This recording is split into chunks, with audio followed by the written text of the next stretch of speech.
प्राचीन भारतीय इतिहास के तमाम विवादित प्रश्नों में से एक प्रश्न कि भारत में सिंधु सभ्यता के जो संस्थापक थे ये कौन थे। आज हम इसी पर चर्चा करने वाले हैं और इस संदर्भ में जो तमाम विद्वानों ने अपने अपने मत दिए हैं उनका तार्किक आधार पर हम अध्ययन करेंगे। फिर हम देखेंगे निष्कर्ष के आधार पर किसे सिंधु सभ्यता का संस्थापक माना जा सकता है।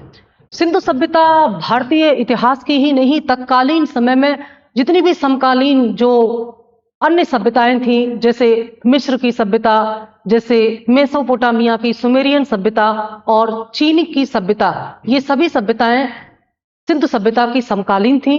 लेकिन इनमें से जो सिंधु सभ्यता है जो कि सिंधु और उसकी सहायक नदियों के आसपास विकसित हुई थी मूल रूप से, हालांकि इसका विकास काफी दूर तक पाया गया, लेकिन जो मुख्य केंद्र था सिंधु सभ्यता का वो सिंधु और उसकी सहायक नदियां थी। ये जो सिंधु सभ्यता थी इसका जो व्यापारिक संपर्क था वह अपनी समकालीन तमाम सभ्यताओं में से केवल सुमेरियन सभ्यता से था।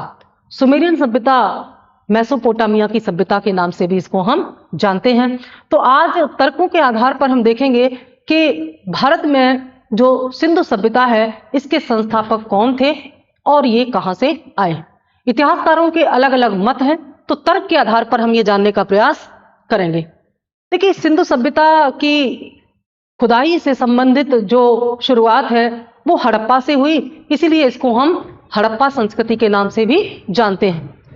लेकिन जब सिंधु और उसकी सहायक नदियों के आसपास अधिकांश नगरों की खुदाई से इसके विकसित सभ्यता के जब साक्ष्य मिले तो ये पाया गया कि इसका जो विस्तार है वो केवल सिंधु नदी तक ही सीमित नहीं था, बल्कि सिंधु सभ्यता का जो विस्तार है वो काफी आगे तक विस्तारित था। जैसे अगर हम सिंधु सभ्यता के प्रसार के बारे में बात करें तो इसका जो उत्तरी क्षेत्र है, इसका जो दक्षिणी क्षेत्र है, इसका जो पूर्वी क्षेत्र है और इसका जो पश्चिमी क्षेत्र है, यानी कि सिंधु सभ्यता का सबसे उत्तरी बिंदु जो है वो मांडा, वर्तमान जम्मू एंड कश्मीर का पार्ट है।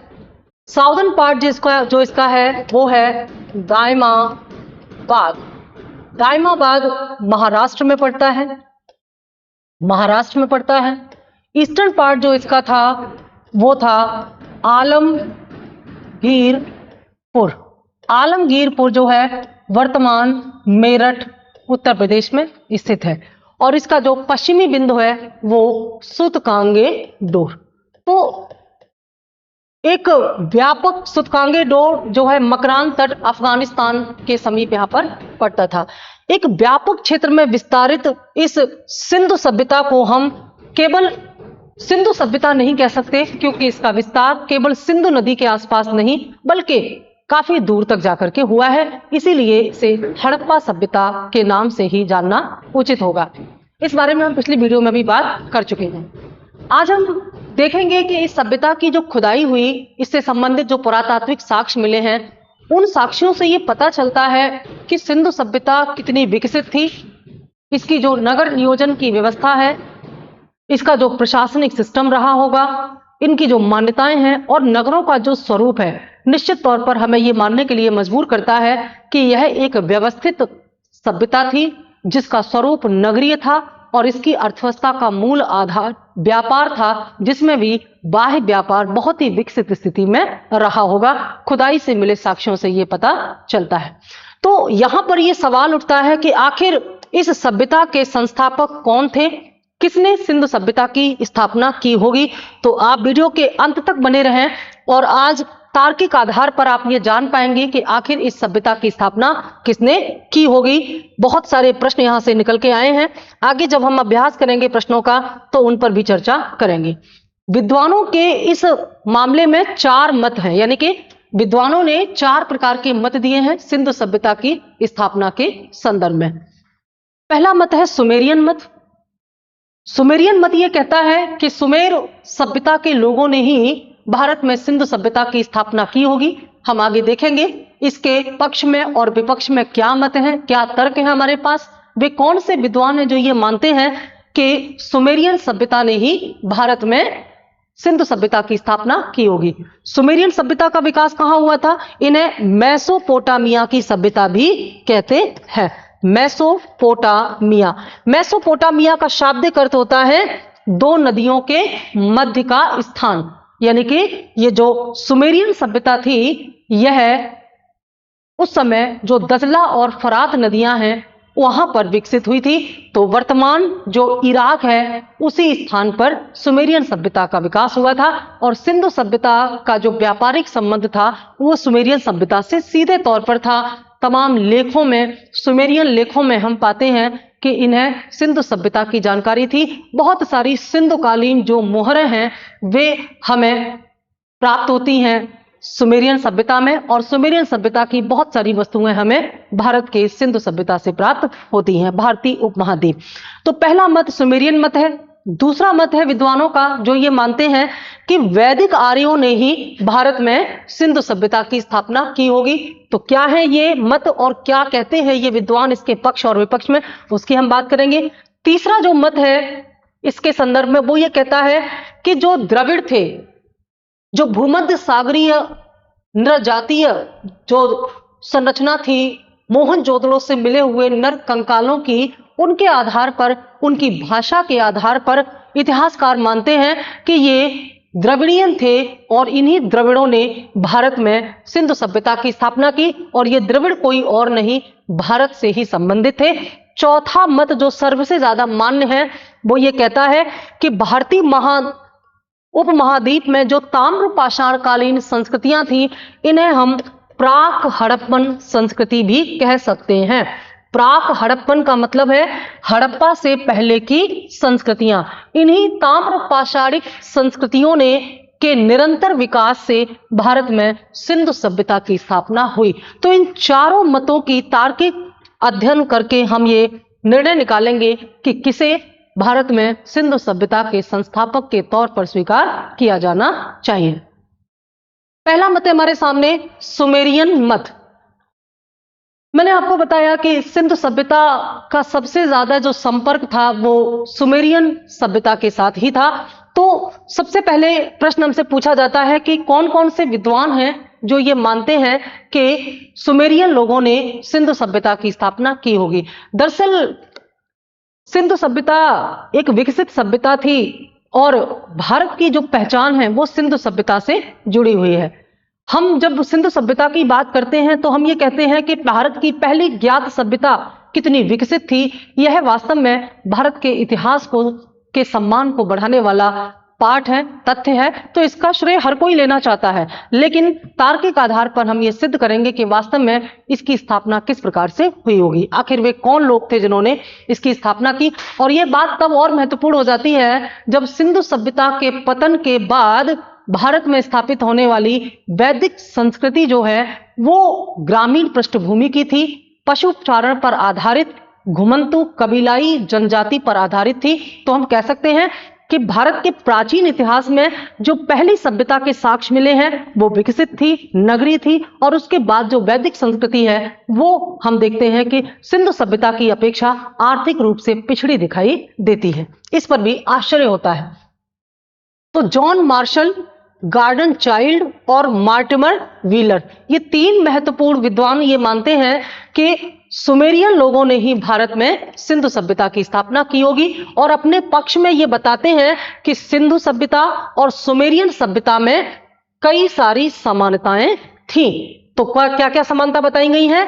दोनों ही नगरीय सभ्यताएं हैं। ध्यान दीजिएगा, ये बताते हैं कि सिंधुकालीन सभ्यता और सुमेरियन सभ्यता दोनों का स्वरूप कैसा है? नगरीय है। यहां नगरों की प्राप्ति खुदाई में हुई है। दोनों को ही लिपि का ज्ञान था, इसके बारे में बताते हैं, क्योंकि साक्ष्यों के आधार पर यह पता चल चुका है कि सिंधुकालीन लोगों को लिपि ज्ञान था। हालांकि इनकी लिपि को पढ़ा नहीं जा सका है, इसीलिए सिंधु सभ्यता को हम आद्य इतिहास में स्थापित करते हैं। तो यहां पर दोनों को लिपि का ज्ञान था, ये तर्क ये देते हैं। दोनों के भवन निर्माण में ईंटों का प्रयोग किया गया है, ये तर्क इन्होंने दिया है इन विद्वानों ने कि दोनों ही सभ्यताओं में ईंटों का प्रयोग किया गया है, जो ये बताता है कि इन दोनों के संस्थापक एक ही थे। अगर दोनों के संस्थापक एक ही थे तो हम ये भी तो कह सकते हैं कि सिंधुकालीन लोगों ने सुमेरियन सभ्यता की स्थापना की होगी। नहीं, ये नहीं कह सकते। क्यों नहीं कह सकते? क्योंकि सुमेरियन सभ्यता या मेसोपोटामिया की सभ्यता सिंधु सभ्यता से प्राचीन है, अधिक प्राचीन है। तो इसका मतलब है कि पहले सुमेर सभ्यता की स्थापना हुई होगी, उसके बाद भारत में सिंधु सभ्यता। ये भी एक तर्क देते हैं कि सुमेर सभ्यता के लोगों ने ही बाद में भारतीय उपमहाद्वीप के इस क्षेत्र में स्थापना की होगी। किसकी? सिंधु सभ्यता की। अगला ये तथ्य देते हैं, तर्क देते हैं कि दोनों ही सभ्यताओं के लोग चाक पर मिट्टी के बर्तन बनाते थे। चाक पर मिट्टी के बर्तन बनाने की जो परंपरा है दोनों ही सभ्यताओं में थी। दोनों ही सभ्यताओं में पुरोहितों का महत्व था। हमने हड़प्पा और मोहनजोदड़ो के जो साक्ष्य देखे, उनमें हमने देखा कि मोहनजोदड़ो से जो स्नानागार मिलता है, उस स्नानागार में पुरोहित आवास के साक्ष्य मिलते हैं। और इतिहासकार ये मानते हैं कि यहां पर पुरोहितों के द्वारा सामूहिक स्नान या किसी धार्मिक क्रिया का आयोजन किया जाता होगा। और इन स्नानागार के पास बने हुए पुरोहित आवास को देख करके ऐसा प्रतीत होता है कि सिंधु सभ्यता में पुरोहितों का जो महत्व था वो था, यानी कि पुरोहितों का अस्तित्व था। लेकिन अभी हम तुलना करेंगे कि क्या दोनों सभ्यताओं में पुरोहितों का महत्व समान था। ये जब हम इनकी असमानता की बात करेंगे तब बताएंगे।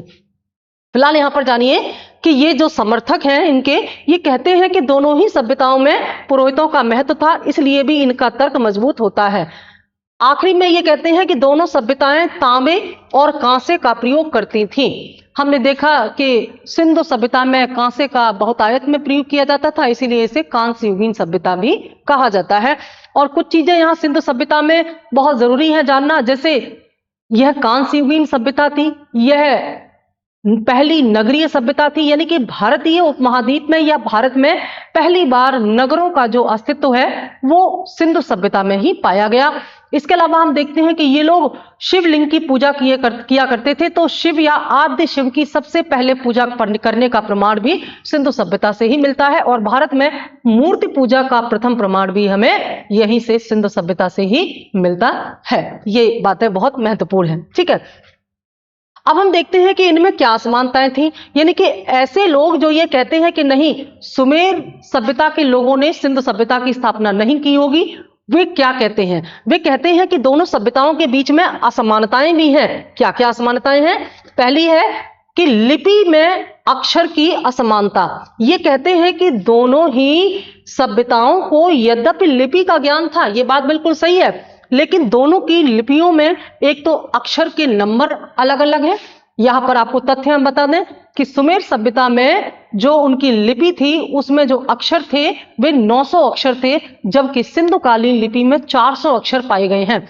अगर दोनों सभ्यताओं के संस्थापक एक ही थे तो उनकी लिपि में इस प्रकार का अंतर क्यों है? और क्या इसमें तथ्य है? दूसरा यह है कि सुमेर कालीन लिपि को पढ़ा जा सका है, लेकिन सिंधु कालीन लिपि को अभी तक पढ़ा नहीं जा सका। इसीलिए हम जब पढ़ते हैं सुमेरियन जो लिपि पढ़ते हैं उसमें हम पाते हैं कि सुमेरियन लोग जो है या मेसोपोटामिया के लोग सिंधु सभ्यता को मेलोहा नाम से पुकारते थे। तो इसका मतलब है कि दोनों को लिपि ज्ञान तो था, लेकिन दोनों की लिपियों में भारी असमानता थी, इसीलिए अभी तक सिंधुकालीन लिपि अपठनीय है, जबकि सुमेर सभ्यता की लिपि को या मेसोपोटामिया की लिपि को पढ़ा जा सका। ये बहुत व्यापक अंतर है, जिससे इसकी तुलना हम इस तरह कर सकते हैं, जैसे मान लीजिए भारत ब्रिटेन का उपनिवेश था, तो भारत ब्रिटेन का उपनिवेश था तो ब्रिटेन ने भारत में अंग्रेजी शिक्षा का प्रचार प्रसार किया।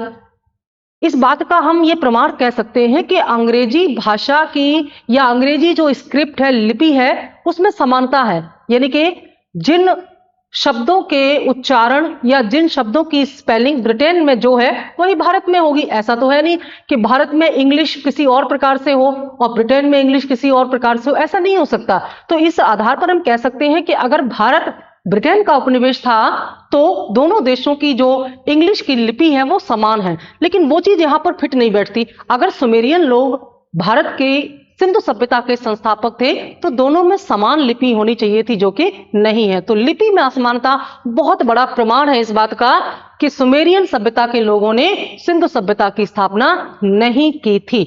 और क्या प्रमाण है इस बात का? सुमेरियन लिपि पठनीय है किंतु सिंधु लिपि अपठनीय, अभी हम बता चुके हैं, इसको पढ़ा नहीं जा सका। आगे, सुमेर में या सुमेर सभ्यता में पुरोहित प्रशासन के साक्ष्य हैं किंतु सिंधु सभ्यता में व्यापारी संगठन का महत्व दिखाई देता है। किसमें? प्रशासन में। सिंधु सभ्यता से संबंधित जब तमाम पुरातात्विक साक्ष्यों की जांच की गई, खुदाई में जो मिले हैं, उनमें यह पाया गया है कि सिंधु सभ्यता में व्यापारियों का विशेष महत्व रहा होगा, क्योंकि व्यापार उन्नत स्थिति में था। हम देखते हैं कि सुमेर सभ्यता में पुरोहितों का महत्व काफी ज्यादा था। सुमेर सभ्यता का जो प्रशासन था, वहां पुरोहितों का विशेष महत्व था, और इतिहासकारों ने इस बात को स्वीकार भी कर लिया है कि सुमेर सभ्यता का जो प्रशासन था वो पुरोहितों के नियंत्रण में रहा होगा। लेकिन भारत की सिंधु सभ्यता के संदर्भ में ऐसा कोई स्पष्ट साक्ष्य नहीं मिला, और इतिहासकार ये मानते हैं, विद्वान ये मानते हैं कि जिस प्रकार से भारत में व्यापारियों का महत्व था, व्यापारियों की आर्थिक स्थिति थी, उससे यह अनुमान लगाया जा सकता है कि सिंधु सभ्यता के प्रशासन में व्यापारियों का विशेष महत्व रहा होगा। हो सकता है तमाम व्यापारिक श्रेणियों के द्वारा, इन्हीं व्यापारिक श्रेणियों की बात आगे हम मौर्य और मौर्योत्तर काल में करते हैं, तो हो सकता है ये व्यापारिक श्रेणियां सिंधु कालीन प्रशासन में महत्वपूर्ण योगदान देती हों, लेकिन पुरोहितों के द्वारा यहां सिंधु सभ्यता का प्रशासन नियंत्रित किया जाता होगा, ऐसा कोई स्पष्ट साक्ष्य हमको प्राप्त नहीं होता। तो इसका मतलब है कि सुमेर सभ्यता में जो पुरोहित थे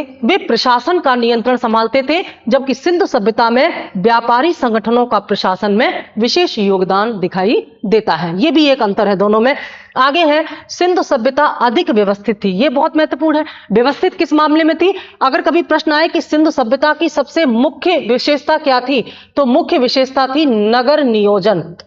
इनके जो सिटी होते थे वेल प्लान सिटी होते थे, और जैसे आज के जमाने में हम योजना बना करके कोई सिटी बनाते हैं, जैसे हम नियोजन करते हैं, प्लानिंग करते हैं, कैसे मकान बनाए जाएंगे, कैसे उनकी मैपिंग की जाएगी, कैसे मकानों की डिजाइन तैयार की जाएगी, इतने व्यवस्थित मकान और इतनी व्यवस्थित सड़कें, नालियों की व्यवस्था, जल आपूर्ति की व्यवस्था, साफ सफाई की व्यवस्था, इस प्रकार की व्यवस्था तत्कालीन किसी अन्य सभ्यता में नहीं थी। यानी कि भले ही दोनों सभ्यताएं कैसी हैं, भले ही दोनों सभ्यताएं नगरीय हैं, लेकिन जिस प्रकार के नगरों की व्यवस्था, जिस प्रकार की सिस्टमैटिक सिटी सिंधु सभ्यता में थी, वैसी व्यवस्था हमें सुमेरियन सभ्यता में दिखाई नहीं देती।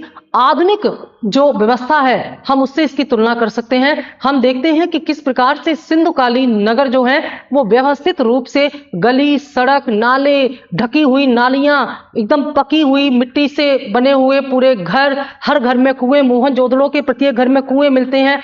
ये सारी व्यवस्था, विशाल स्नानागार, एक से बढ़कर एक अचंभित कर देने वाले जो साक्ष्य मिलते हैं, ये बताते हैं कि सिंधु सभ्यता की नगर नियोजन की जो व्यवस्था थी वह सुमेरियन सभ्यता से काफी ज्यादा उन्नत थी। तो इस बात पर हम कैसे बिलीव कर सकते हैं भाई, अगर सुमेर सभ्यता के लोगों ने यहाँ पर सिंधु सभ्यता की स्थापना की तो ऑब्वियसली बात है कि उनकी अपनी व्यवस्था भी इसी प्रकार से होनी चाहिए थी, लेकिन दोनों व्यवस्थाओं में अंतर यह बताता है कि सिंधु सभ्यता के संस्थापक मेसोपोटामिया के लोग नहीं थे। लास्ट है, ईंटों के स्वरूप में अंतर। हमने देखा कि दोनों ही सभ्यताओं में मकान बनाने में ईंटों का प्रयोग किया गया है, लेकिन ईंटों के स्वरूप में अंतर है। पहला अंतर क्या है? दोनों ही सभ्यताओं में जो ईंटें प्रयोग की जाती थी उनके साइज में बहुत अंतर है।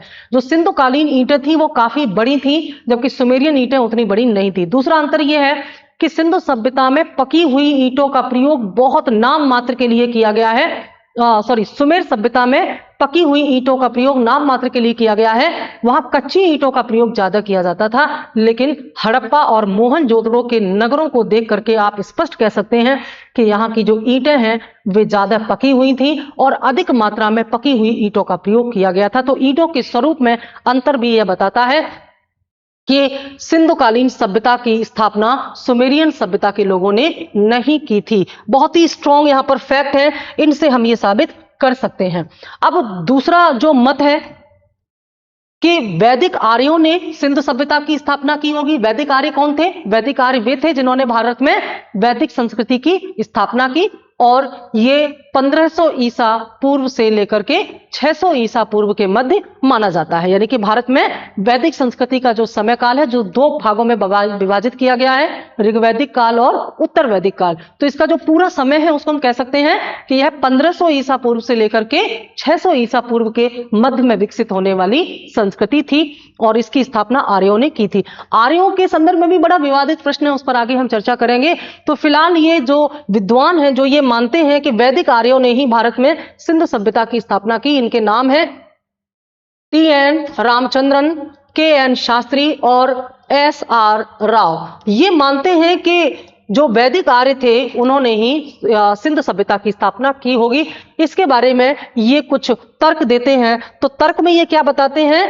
तर्क में ये बताते हैं कि दोनों ही सभ्यताओं में कुछ समानताएं थी, लेकिन असमानताओं में हम बताएंगे कि वैदिक आर्य सिंधु सभ्यता के संस्थापक क्यों नहीं हो सकते। ठीक है, क्या समानता स्थापित करते हैं? ये कहते हैं कि लोथल एवं कालीबंगा से, ये बहुत महत्वपूर्ण फैक्ट है, लोथल और कालीबंगा दोनों ही हड़प्पा कालीन स्थल हैं। तो लोथल और कालीबंगा से यज्ञ वेदियों के प्रमाण मिलते हैं और यज्ञ और कर्मकांड प्रधान थी वैदिक संस्कृति। वैदिक संस्कृति में यज्ञों की प्राथमिकता बहुत ज्यादा थी। तो लोथल और कालीबंगा के इससे जो प्रमाण मिले हैं, यहां से यज्ञ वेदियों के जो प्रमाण हैं वो ये दिखाते हैं कि क्या यहां पर यज्ञ आदि कर्मकांड किए जाते थे। इसके अलावा मोहनजोदड़ो से मिट्टी की घोड़े की आकृति, लोथल से घोड़े की मृण मूर्ति तथा सुरकोटदा से घोड़े के अस्थि पंजर प्राप्त हुए हैं और घोड़े की जानकारी वैदिक आर्यों को थी। इस आधार पर यह बताने का प्रयास करते हैं कि वैदिक आर्यों ने ही सिंधु सभ्यता की स्थापना की होगी। लेकिन दोनों सभ्यताओं में इतना व्यापक अंतर है कि आप ये कहेंगे कि नहीं, ऐसा नहीं हो सकता। क्या अंतर है? पहला है स्वरूप में अंतर। क्या अंतर है स्वरूप में? जो वैदिक संस्कृति थी वो क्या थी? पशुचारण पर आधारित थी। वैदिक संस्कृति में अर्थव्यवस्था का जो मूल आधार था वो क्या था? पशुचारण। और जिन संस्कृतियों में पशुचारण जीविका का मुख्य साधन होता है वे अस्थायी या अस्थिर होती है या घुमंतु स्वरूप की होती हैं। इसीलिए हम देखते हैं कि ऋग्वैदिक आर्य जो हैं ये कबीले में रहते थे, घुमंतु प्रकार के थे। लेकिन हम देखते हैं कि जो सिंधु सभ्यता थी इनका मुख्य जो जीविका थी वो क्या थी? कृषि। और जब कृषि का व्यापार विकास होता है तो व्यापार का भी विकास होता है। तो कृषि और व्यापार पर आधारित जो अर्थव्यवस्था थी वो सिंधु की थी और पशुचारण और घुमंतु जीवन पर आधारित जो अर्थव्यवस्था थी वो क्या थी? वो वैदिक की थी। ऐसा नहीं है कि सिंधु सभ्यता में पशुपालन नहीं होता था या वैदिक संस्कृति में कृषि नहीं होती थी। गौड़ स्थान था। यानी कि हम कह सकते हैं कि वैदिक आर्यों ने जो प्रथम उनका जो अर्थव्यवस्था का आधार था वो पशुपालन था और जो द्वितीय नंबर आता था वो कृषि का आता था। तो यहां पर कृषि दूसरे स्थान पर आता था, लेकिन सिंधु सभ्यता में कृषि प्रथम स्थान पर आता था और जहां कृषि का विकास होता है वहीं पर धीरे धीरे व्यापार और वाणिज्य का भी विकास होता है। तो एक बहुत बड़ा अंतर है दोनों के स्वरूप में। और क्या अंतर है दोनों में? सिंधु सभ्यता नगरीय थी किंतु वैदिक सभ्यता कैसी थी? ग्रामीण थी। वैदिक सभ्यता ग्रामीण थी। बहुत बड़ा अंतर है और यह अंतर हो भी जाएगा क्योंकि अगर सिंधु सभ्यता कृषि और व्यापार पर आधारित है और जब व्यापार का विकास होगा तो नगरों का विकास होगा। ठीक है, तो नगरों का विकास होने की वजह से सिंधु सभ्यता नगरीय थी, जबकि वैदिक सभ्यता में पशुचारण मुख्य व्यवसाय था या मुख्य कार्य था। तो यहां पर गांव का विकास हुआ। हम देखते हैं कि वैदिक कालीन संस्कृति के जो साक्ष्य मिलते हैं वे कैसे हैं? इनमें घास फूस के बने हुए मकान मिलते हैं, जबकि सिंधु सभ्यता के जो किले नुमा जो नगर हैं वो काफी उन्नत अवस्था में पाए जाते हैं। तो ऐसा नहीं हो सकता। और सबसे बड़ा अंतर तो ये दिखाई देता है कि वैदिक संस्कृति बाद में स्थापित हुई। समय और काल के आधार पर देखा जाता है कि सिंधु सभ्यता का जो सर्वमान्य मत है उसके बारे में कहा गया है कि सिंधु सभ्यता की जो तिथि काल है, जो समय है, वो 2300 ईसा पूर्व से 1700 ईसा पूर्व के मध्य में था, जबकि वैदिक काल या वैदिक संस्कृति का जो समय है वो 1500 ईसा पूर्व से लेकर के 600 ईसा पूर्व में। तो ये कैसे संभव है कि वैदिक आर्य आर्यों ने बाद में वैदिक संस्कृति की स्थापना की और पहले सिंधु सभ्यता, ऐसा संभव नहीं है। काल समय में भी समानता दिखाई नहीं देती है। इसके अलावा वैदिक आर्यों और सिंधवासियों की धार्मिक क्रियाओं और इनके आराध्य देवताओं में भी अंतर था। क्या अंतर था? वैदिक आर्यों की धार्मिक क्रियाओं में यज्ञ आदि कर्म कांडों का बहुत महत्व था। इसके अलावा इनके आराध्य देवों में इंद्र सबसे महत्वपूर्ण देवता थे। इंद्र, वरुण, मित्र आदि इनके देवता थे। जबकि सिंधवासियों के लिए सबसे इनके बड़े आराध्य जो थे वो कौन थे? शिव। ये शिवलिंग की पूजा किया करते थे, मूर्ति पूजा यहां पर किया करते थे। जबकि इस प्रकार की मूर्ति पूजा के साक्ष्य हमें वैदिक काल में दिखाई नहीं देते। इसके अलावा इनमें और क्या अंतर हो सकता है? इनमें और अंतर यह था कि वैदिक आर्यों को जो है घोड़े का ज्ञान था, अश्व का ज्ञान था, लेकिन सिंधु सभ्यता में भले ही ये एक सीमित मात्रा में यहां पर साक्ष्य मिले हैं, लेकिन स्पष्ट घोड़े के साक्ष्य यहां पर नहीं मिलते। यानी कि सिंध वासियों को घोड़े का ज्ञान था कि नहीं, इसके बारे में अभी स्पष्ट प्रमाण नहीं मिलते। लेकिन वैदिक आर्यों का सबसे प्रिय पशु जो है वो अश्व ही था, घोड़ा ही था। इसके अलावा हम देखते हैं कि वैदिक आर्यों के लिए सबसे पवित्र पशु के रूप में जो है वो गाय को माना गया है, इसलिए गाय को अघन्या कहा गया है। लेकिन सिंधु सभ्यता को जब हम पढ़ते हैं तो हम देखते हैं कि इनका सबसे पवित्र पशु जो है वो वृषभ हुआ करता था, जो कि सिंबल ऑफ पावर जिसको मानते थे। तो ये एक बहुत व्यापक अंतर है। इसके अलावा एक अंतर और हम पाते हैं कि वैदिक आर्यों की जो शिक्षा प्रणाली थी, या वैदिक आर्यों को ऐसा मालूम पड़ता है कि इनको लिपि ज्ञान नहीं था, क्योंकि इनकी शिक्षा प्रणाली मौखिक थी। इसीलिए वेदों का एक नाम श्रुति भी है, क्योंकि वेद सुने जाते थे। ऋषियों की जो परंपरा थी पीढ़ी दर पीढ़ी अपने शिष्यों को सुनाने की, तो वेद श्रुति अवस्था में या मौखिक रूप में पाए गए हैं। जबकि जो तमाम अक्षर मिले हैं उनसे यह पता चलता है कि सिंधुकालीन लोगों को लिपि ज्ञान था। इन तमाम अंतरों से ये आप कह सकते हैं कि वास्तव में यहां पर देखिए लिखा हुआ है, सिंधुवासियों को अश्व का ज्ञान नहीं था, किंतु वैदिक आर्यों का प्रिय पशु अश्व था। सिंधु काल में पवित्र पशु वृषभ था, किंतु वैदिक आर्यों में गाय पवित्र पशु थी, जिसे अघन्या नाम से संबोधित किया गया है। अघन्या का मतलब होता है जिसका वध न किया जा सके, जो मारने योग्य न हो। आर्यों की शिक्षा प्रणाली मौखिक थी, किंतु सिंधुवासियों को लिपि का ज्ञान था। और सबसे महत्वपूर्ण तथ्य कि इंद्र को पुरंदर कहा गया है, और पुरंदर का मतलब होता है किलों का संहारक। किले क्या थे? इतिहासकार ये मानते हैं कि ये किले सिंधुकालीन नगर थे। नगरों में सिंधुकालीन जो नगर नियोजन है उसमें हमने देखा है दो विभाजन किए गए, एक पश्चिमी टीला होता था और एक पूर्वी टीला होता था। पश्चिमी टीले पर दुर्ग बने होते थे, है ना, तो इन्हीं दुर्गों को यहाँ पर नगर का या टीलों का नाम या किलों का नाम दिया गया है। तो ऋग्वेद में इंद्र को पुरंदर कहा गया है। पुरंदर का अर्थ होता है किलों का संहार करने वाला। तो भाई जब इंद्र को पुरंदर कहा गया है, नगरों का संहारक कहा गया है, न कि संस्थापक, तो भला वैदिक आर्य सिंधु सभ्यता के संस्थापक कैसे हो जाते हैं? ये तमाम मत ये साबित करते हैं कि वैदिक आर्यों को भी हम सिंधु सभ्यता के संस्थापक के रूप में नहीं मान सकते। आगे चलते हैं। तीसरा मत है द्रविड़ियन मत। द्रविड़ियन मत का समर्थन करने वाले विद्वान का नाम है सुनीत कुमार चटर्जी। इन विद्वानों के नाम बहुत अच्छे से याद कर लेना, काफी ज्यादा पूछे जाते हैं ये।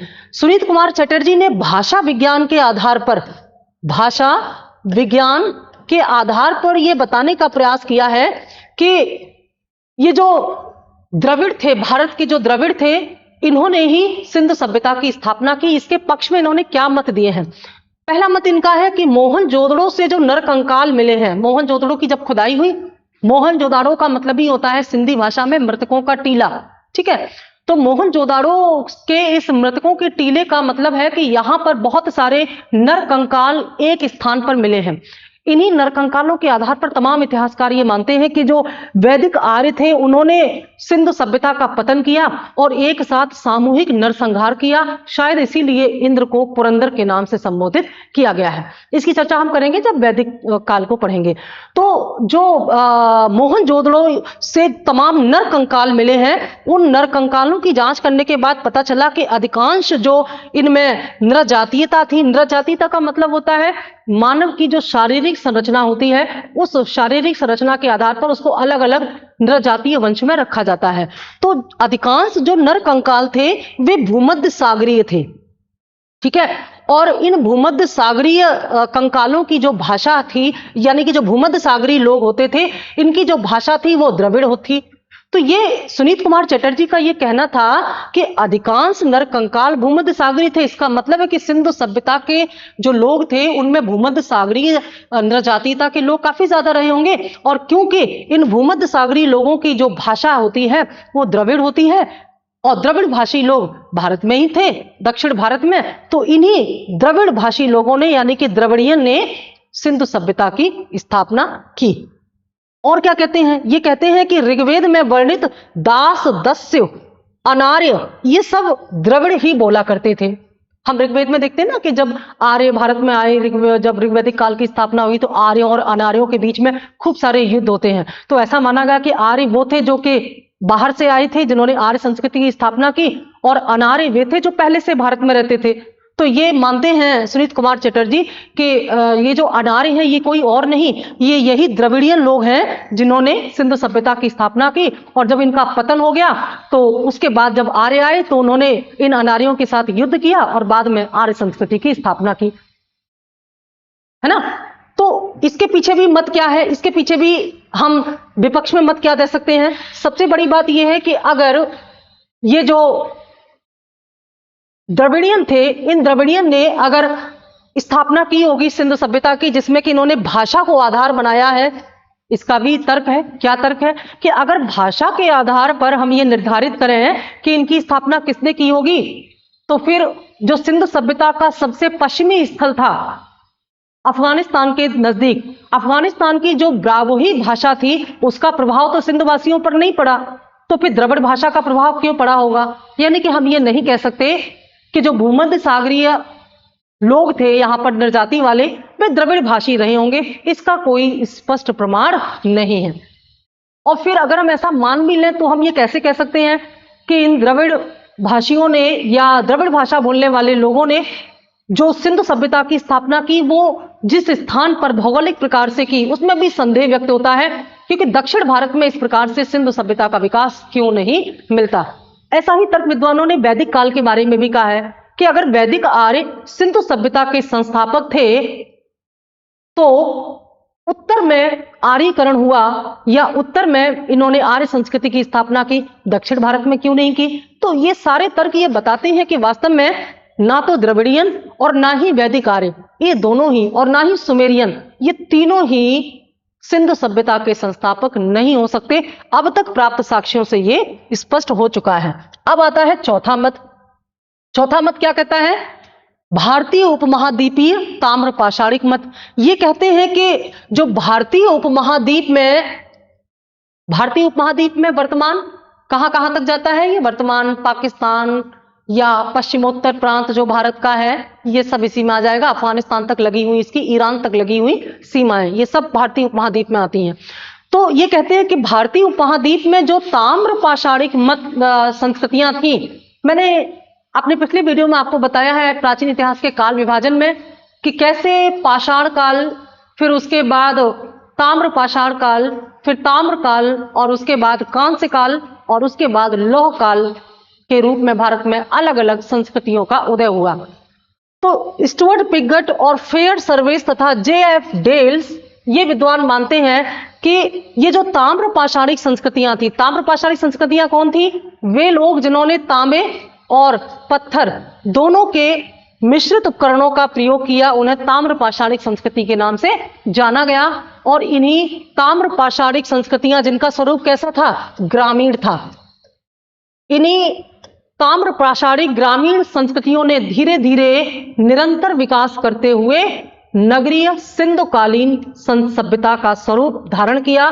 तो सिंधु सभ्यता के संस्थापक कहीं बाहर से नहीं आए या कोई और नहीं, बल्कि यही ताम्र पाषाणिक संस्कृति के लोग थे, क्योंकि ये ताम्र पाषाणिक संस्कृति उसी क्षेत्र में विकसित हुई है जहां पर सिंधु सभ्यता का विकास हुआ। अभी हम मैप के माध्यम से उसको समझेंगे, ठीक है। ये विद्वानों के नाम जरूर याद रखेंगे। और इसके पक्ष में ये क्या मत देते हैं, ये कहते हैं कि दक्षिणी अफगानिस्तान, बलूचिस्तान, सिंध, पंजाब, दक्षिणी अफगानिस्तान, बलूचिस्तान, सिंध, पंजाब एवं उत्तरी राजस्थान में विकसित होने वाली ताम्र पाषाणिक संस्कृतियां, जिन्हें हम प्राक हड़प्पन संस्कृति भी कह सकते हैं, इन्होंने ही सिंधु सभ्यता की स्थापना का आधार तैयार किया। जैसे कोट दीजी, कालीबंगन, बनावली आदि स्थानों से ताम्र पाषाणिक संस्कृतियों के साथ साथ हड़प्पा संस्कृति के साक्ष्य भी प्राप्त होते हैं। ये बहुत महत्वपूर्ण है। ये वो क्षेत्र हैं जहां से प्राक हड़प्पन साक्ष्य भी मिले हैं खुदाई में, और फिर हड़प्पन यानी कि हड़प्पा के जो विकास है उसके आधार पर हम 3 आधारों पर इसको बांट सकते हैं। प्राक हड़प्पा क्या था? जब हड़प्पा की स्थापना हुई उससे पहले की जो संस्कृतियां थी वो प्राक हड़प्पा या प्री हड़प्पा भी कह सकते हैं। इसके अलावा हड़प्पा ये क्या थी? जो विकसित हड़प्पा थी, जिसे अब विकसित हड़प्पा संस्कृति कहते हैं। और पतन के बाद उत्तर हड़प्पा। तो कई ऐसे खुदाई में स्थान मिले हैं जहां से तीनों चरण के साक्ष्य मिलते हैं। ठीक है, तो ये जो 3 नाम आप देख रहे हैं, यहां से प्राक हड़प्पन और हड़प्पन ये साक्ष्य मिलते हैं। तो इससे पता चलता है, जैसे मान लीजिए ये नगर है, इस नगर में अचानक नगर का विकास तो हुआ नहीं होगा, इससे पहले यहाँ गांव रहा होगा, धीरे धीरे वो गांव विकसित होते होते नगर बना। तो ऐसे ही ये जो ताम्र पाषाण कालीन ग्रामीण संस्कृतियां थी, इनके निरंतर विकास के परिणाम स्वरूप ही नगरीय सिंधु सभ्यता विकसित हुई, ऐसा मानना है इन इतिहासकारों का। अब हम इसको मैप के माध्यम से देखने का प्रयास करते हैं कि जो बातें हमने कही हैं, क्या इनमें समानता हम स्थापित कर सकते हैं। मैप के आधार पर तुलनात्मक इनका हम अध्ययन करने का प्रयास करेंगे। जैसे ये क्या है? ये जो है ताम्र पाषाणिक जो है चाल्कोलिथिक कल्चर है, ताम्र पाषाणिक संस्कृतियां हैं जो कहां पर, यहां पर देखिए ये early Harappan civilization. Early Harappan का मतलब होता है प्राक हड़प्पन, पूर्व हड़प्पन। तो यहां पर ये विकसित हुई हैं। ठीक है, ये देखिए यहां पर ये जो आप देख रहे हैं ये वो संस्कृतियां हैं जो कि हड़प्पा से पहले यहां पर विकसित हुई, और ताम्र पाषाणिक संस्कृतियों के रूप में इन्होंने यहां पर जो संरचना या आधार तैयार किया वही आगे चल करके क्या बना, वही आगे चल करके सिंधु सभ्यता की स्थापना का कारण बना। ठीक है, ये देखिए सिंधु सभ्यता सिंधु और उसकी सहायक नदियां के केंद्र में था, हालांकि इसका विस्तार काफी ज्यादा था। तो ये जो एरिया है ये वो क्षेत्र है जहां पर सिंधु से पहले, हड़प्पा सभ्यता से पहले तमाम ताम्र पाषाणिक संस्कृतियों का विकास हुआ था। धीरे धीरे ये विकसित होकर के हड़प्पा संस्कृति के रूप में स्थापित हुई। तो ये कहीं बाहर से नहीं आए थे, बल्कि इस उपमहाद्वीप में रहने वाली प्राक हड़प्पन संस्कृति ही थी। इसके अलावा हम देखते हैं जो द्रविड़ियन मत है, द्रविड़ियन मत ये मानता है कि ये वो क्षेत्र था जहां पर द्रविड़ भाषा तेजी से बोली जाती थी। तो इन्हीं लोगों ने, लेकिन यहां पर ये समझ में नहीं आता कि द्रविड़ भाषा अगर इन इलाकों में बोली जाती थी तो इन्होंने इस एरिया में जाकर के कैसे हड़प्पा संस्कृति का विकास किया होगा। इसलिए इस मत को स्वीकार नहीं किया जा सकता। जो आर्यन या वैदिक आर्यों को मानते हैं कि सिंधु सभ्यता के संस्थापक थे, तो वैदिक आर्यों के बारे में भी हम ये कह सकते हैं कि वैदिक आर्यों ने अपनी सभ्यता, वैदिक संस्कृति का विकास जो है वो सिंधु और उसकी सहायक यानी कि सप्तम प्रदेश में किया, सप्त सैंधव प्रदेश में किया। लेकिन सिंधु सभ्यता का विकास उससे भी ज्यादा था। अभी हमने देखा उत्तर में कश्मीर से लेकर दक्षिण में दायमाबाद तक, पूर्व में आलमगीर से लेकर के पश्चिम में सुतकांगे डोर तक, इतने विशाल क्षेत्र में सिंधु सभ्यता की स्थापना हुई थी। अगर वैदिक आर्य ही सिंधु सभ्यता के संस्थापक थे तो फिर ऋग्वैदिक आर्यों का स्थान केवल सप्त सैंधव प्रदेशों तक ही सीमित कैसे रहा, और बाकी के अंतर हम पीछे चर्चा कर चुके हैं, तो इन्हें भी हम नहीं मान सकते। इसीलिए सबसे प्रमाणित मत यही है। और मेसोपोटामिया की बात करें, मेसोपोटामिया जो वर्तमान इराक से ताल्लुक रखता है, ये जो है यहां पर ये मेसोपोटामिया की सभ्यता, ये आपकी पूरा सिंधु सभ्यता, इंडस वैली। हालांकि इनके पीछे इनके साथ व्यापार होता था, लेकिन हम ये कैसे कह सकते हैं कि मेसोपोटामिया के लोगों ने ही इनकी स्थापना की होगी। इसके पीछे के जो तमाम तर्क और वितर्क हैं उनके बारे में हम पीछे चर्चा कर चुके हैं। तो कुल मिलाकर के हम ये कह सकते हैं कि भारत में जो पहली ज्ञात नगरीय सभ्यता थी, सिंधु सभ्यता थी, इसकी स्थापना किसने की। निष्कर्ष क्या निकल के आता है? निष्कर्ष ये निकल के आता है कि भारत में सिंधु सभ्यता की स्थापना सिंधु काल से पूर्व की जो संस्कृतियां थी, जिन्हें हम ताम्र पाषाणकालीन संस्कृतियां या ताम्रकालीन संस्कृतियां कह सकते हैं, इन ग्रामीण ताम्र और ताम्र पाषाणकालीन संस्कृतियों के निरंतर विकास के फलस्वरूप ही भारत में उन्नत और नगरीय और व्यापार आधारित सिंधु सभ्यता का विकास हुआ। यह सर्वाधिक मान्य मत है और इस सर्वाधिक मान्य मत के जो विद्वान हैं वीडियो में दिया गया है उनको जरूर याद कर लीजिएगा। Thank you.